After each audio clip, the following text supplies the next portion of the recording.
Assalamualaikum warahmatullahi wabarakatuh. Alhamdulillah, selamat kita berjumpa sekali lagi dalam segmen Satu Minggu Satu Istilah. Baiklah, pada hari ini saya akan berkongsi satu lagi istilah, iaitu anak angkat.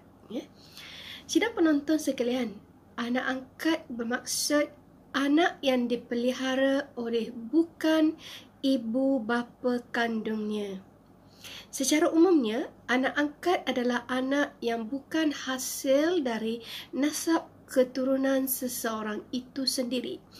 Dari sudut anak tersebut pula, secara nasabnya adalah anak kepada orang lain, namun diambil sebagai anak angkat kerana beberapa sebab tertentu, seperti contoh pasangan yang sudah lama berkahwin namun tidak direzekikan anak dan sebagainya.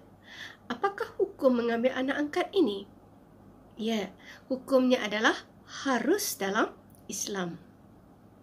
Sidang penonton yang dikasihi, pemeliharaan anak angkat dalam Islam hendaklah mencerminkan unsur-unsur Islam. Ia sama sekali tidak boleh dirahsiakan kerana langkah itu bertentangan dengan syariat Islam. Perkara-perkara yang wajib diberi perhatian semasa mengambil anak angkat ialah yang pertama, dari segi nasab dan keturunan dia. Nasab ataupun keturunan.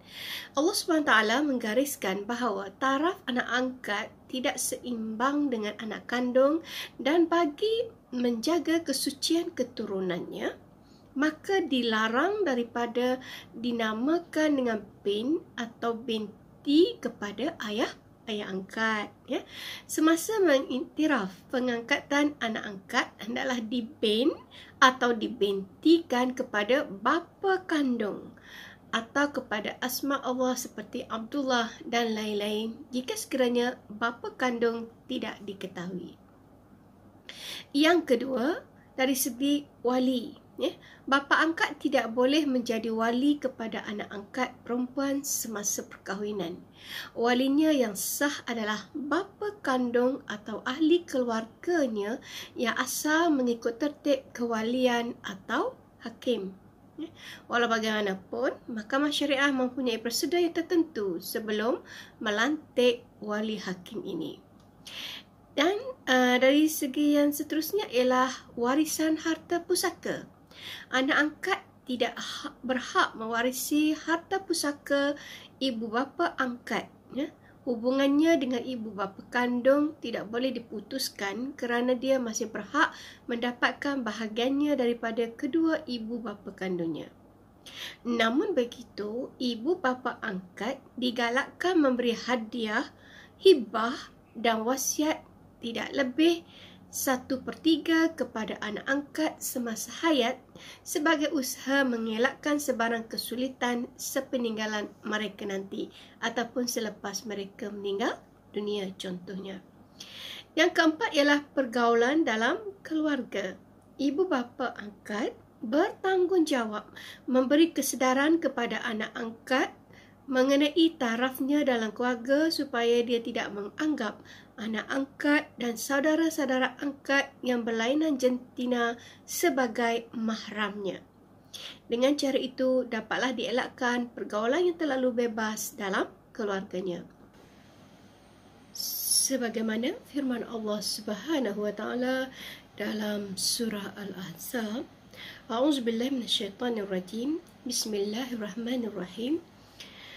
وَمَا جَعَلَ أَدْعِيَاءَكُمْ أَبْنَاءَكُمْ ila akhir ayat. Sadaqallahul azim. Ia bermaksud, dan Allah tidak menjadikan anak-anak angkat kamu itu sebagai anak-anak kandung kamu. Sebahagian ulama tafsir menyebutkan bahawa sebab turunnya ayat ini adalah tak kala Rasulullah sallallahu alaihi wasallam telah berkahwin dengan Zainab bin Jahsh radhiyallahu anha yang merupakan bekas isteri kepada Zaid bin Harithah. Sebagaimana kita tahu, Zaid bin Harithah adalah merupakan anak angkat kepada Rasulullah. Kemudian ada suara-suara sumbang dari kalangan musyrikin yang mengatakan bahawa Muhammad telah berkahwin dengan isteri kepada anaknya sendiri. Lalu turunlah firman Allah SWT ini yang menjelaskan bahawa anak orang lain yang kita dakwa sebagai anak kita hakikatnya bukanlah anak kandung kita. Justru di sisi syarak, hukum mengambil anak angkat dalam makna menasabkan anak angkat itu kepada bapa angkat dan menjadikan anak angkat mewarisi harta peninggalan bapa angkat, hukumnya adalah haram. Ini kerana Islam hanya mengiktiraf perkara tersebut menerusi hubungan secara nasab sahaja. Meskipun begitu, terdapat beberapa syur dan cadangan berkenaan dengan isu perhubungan antara anak angkat dan juga ibu bapa angkat ini. Sekiranya anak angkat tersebut berusia di bawah 2 tahun, adalah lebih utama untuk ibu angkat ini menyusukan anak tersebut mengikut syarat-syarat susuan dan secara automatik anak ini akan menjadi anak susuan bagi ibu bapa angkat tersebut. Ini bagi mengelakkan kesulitan berkenaan isu mahram semasa anak tersebut dewasa kelak, kerana susuan juga mensabitkan kemahraman sama seperti nasab ini berdasarkan sabda Rasulullah SAW yang bermaksud menjadi haram disebabkan susuan adalah sama dengan apa yang menjadi haram disebabkan oleh nasab. Kemudian, namun begitu ya, jika mengambil anak angkat itu adalah seorang perempuan bujang yang belum berkahwin dan anak itu adalah lelaki, maka dia boleh untuk meminta tolong mana-mana adik-beradik perempuannya yang telah berkahwin untuk menyusukan anak tersebut. Maka dalam hal ini, anak tersebut menjadi hukum anak saudaranya dan mereka berdua adalah mahram. Jika seorang gadis yang belum berkahwin mengambil anak angkat, lalu dia mengambil bantuan perubatan seperti terapi hormon penggalak susu untuk menyusukan anak angkat tersebut, maka turut sabit kemahraman melalui hal ini.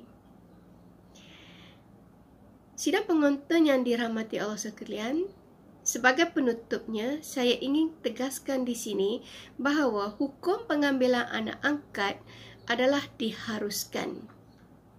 Ini mengambil kira keperluan jiwa pasangan yang tidak direzekikan anak untuk mendapat peluang membesarkan anak. Demikian juga suatu langkah menjaga anak-anak yang tiada penjaga, lebih-lebih lagi kepada anak yatim. Yang kedua, ibu bapa angkat hanyalah sebagai penjaga kebajikan anak-anak angkat yang diambil secara sah mengikut prosedur undang-undang. Sekiranya anak angkat tersebut tidak disusukan, maka dia adalah bukan mahram. Maka perlu dijaga batasan aurat dan persentuhan. Demikian perbezaan nasab tidak membenarkan bapa angkat menjadi wali nikah kepada anak angkat perempuannya. Ya. Akhir kalam, saya doakan kepada Allah SWT agar kita semua diberi kepahaman yang tepat kepada kita dalam beragama ini. InsyaAllah. Sekian dahulu perkongsian daripada saya.